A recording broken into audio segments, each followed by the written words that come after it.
The Cheeseboy 628 Show, starring Cheeseboy 628.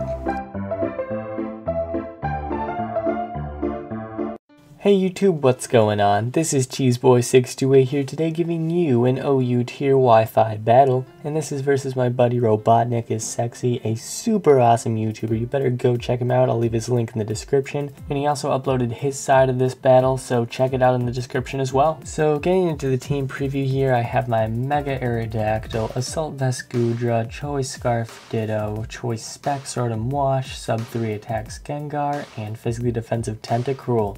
Now looking at my opponent's team, I'm already thinking he has Mega Mawile because there's really no other reason to use Mawile, and plus Blastoise is a decent spinner on its own with just lefties having a bunch of bulk investment. But of course the team preview shows that he has Mega Blastoise, but I did not know that before the battle. Now looking at the rest of my opponent's team, if I can just take out Noivern, Gengar's move coverage should be able to take out his entire team, but you're going to see how he turns the tables all around on me. Let's see how this battle goes. So I'm just going to start out with my Rotom Wash, maybe get off a nice Specs Volt Switch or Higher Pump, or maybe even just trick my Specs, and it turns out he does start out with his T-Tar, so I'm thinking this is a pretty good time to just trick him the Choice Specs. Choice Specs T-Tar is definitely not going to be useful, or so I think. You'll find out later how it actually somewhat could help him. But nonetheless, he does get his rocks up. Hopefully I can get Tentacruel to spin those away later, but Gourgeist could be a problem. But here I'm free to Volt Switch since he's locked into Stealth Rocks, and he turns out to bring in his Noivern, which is kind of weird seeing as he could have brought in Gourgeist to absorb that probably a lot better. But nonetheless, I bring Aerodactyl in on the switch, which is kind of weird because I'm pretty sure Noivern would have outsped if it was timid, and plus I take that Rocks damage. But nonetheless, I'm going to Mega Evolve because there's no reason not to. And I'm thinking he might just stay, and I'm going to go for the safe Aerial Ace. It is Tough Claws boosted, it's Stab. It should do a ton of damage, right? Nope, not even a T-Tar, which probably has no physical investment whatsoever. And that's kind of annoying. And I can't go for the EQ because I do not want to take anything he has to offer. I'm pretty sure I'll die from a Rock Slide. And he turns out to actually have the Ice Beam, which is why the Choice Specs might actually help him. Except I do have Tentacruel, so it's definitely not too bad for me. So I'm almost free to Rapid Spin here, except he does have that dreaded Gourgeist, and so I'm going to go for the Toxic Spikes on the switch, but I really have nothing to do against this Gourgeist, and you're going to see this is where everything falls into his favor. First the sand goes away, so it's kind of nice to give me some nice Black Sludge recovery. But now I'm going to switch out. I am going to go into my Goodra thinking I can take any Seed Bomb or Shadow Sneak that he has to offer and then retaliate with a Flamethrower. But he goes for the Trick Room. And not only that, he uses Explosion. This man is Adamant Max Attack Life Orb. It just destroys my life, and Goodra just goes down. So this is where I'm like, wait a second. RobotnikIsSexy is known for using Trick Room. Why didn't I even expect this? And my team is super hyper offense, so this is not looking good for me whatsoever.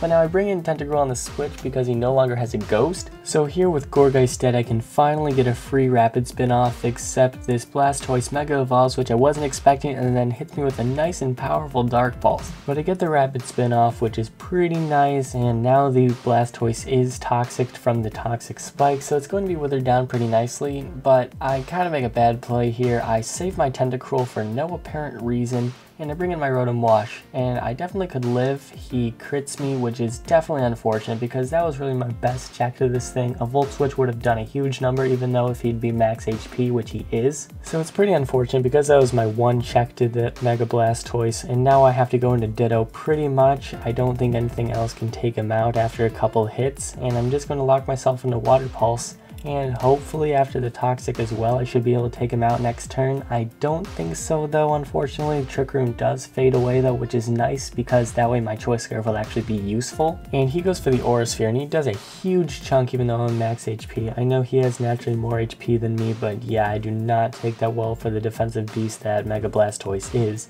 But finally, after a couple more Water Pulses, I'm able to take him out, and now he brings in his Noivern, which I will definitely be slower than, even though I'm Scarf, because Mega Blastoise is not the speediest poke out there.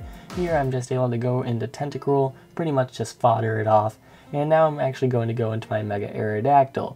Now I'm thinking he kind of values this Noivern because Trick Room's gone, so I'm pretty sure he's going to need it to be the fastest poke out there, even though my Mega Aerodactyl is faster. So I'm going to go for the EQ predicting the switch, but then he goes for the Drago and he misses. So that was definitely pretty funny, but then I go for the Aerial Ace next turn just to take him out.